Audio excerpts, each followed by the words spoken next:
பெரம்பலூர், அரியலூர் மாவட்டங்களில் தாவேக தலைவர் விஜய் பிரச்சாரம் செய்வதற்காக அனுமதி கேட்டு அக்கட்சியின் பொதுச் செயலாளர் ஆனந்த் மாவட்ட எஸ்பி அலுவலகத்தில் மனு அளித்துள்ளார். வருகின்ற 13ஆம் தேதி திருச்சியில் துவங்கி அரியலூர், பெரம்பலூர் ஆகிய 3 மாவட்டங்களின் பல்வேறு இடங்களில் விஜய் பிரச்சாரம் செய்யவிருப்பதாக தெரிவிக்கப்பட்டுள்ளது.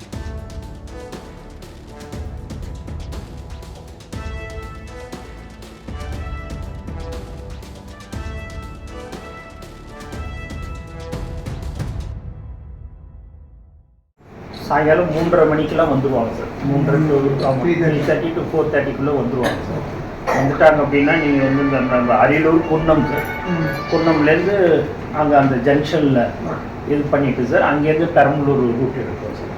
எடுத்துகிட்டு எங்களுக்கு இந்த பெரம்பலூர் காமராஜ் வளைவு, அதான் அந்த ஓல்டு பஸ் ஸ்டாண்டு கொடுத்தா எங்களுக்கு கொஞ்சம் இதுவாக டிஸ்கஷன் பண்ணோம் சார். சார் கன்சல்ட் பண்ணி எதுவும் ப்ராப்ளம் இல்லாமல், பப்ளிக் எந்த டிஸ்டர்பன்ஸும் இல்லாமல் நாங்கள் எல்லாமே வந்து கரெக்டாக பண்ணிக்கிறோம் சார். எங்களோட கேடர்ஸும் அங்கே வாலண்டியர்ஸாக எப்படி அவங்க பண்ணணுமோ அது எல்லாமே நாங்கள் பண்ணிக்கிறோம் சார். பண்ணிவிட்டு நீங்கள் எங்களுக்கு கொஞ்சம் பண்ணி கொடுத்தீங்கன்னா பண்ணிடுறோம். Right sir. Thank you sir.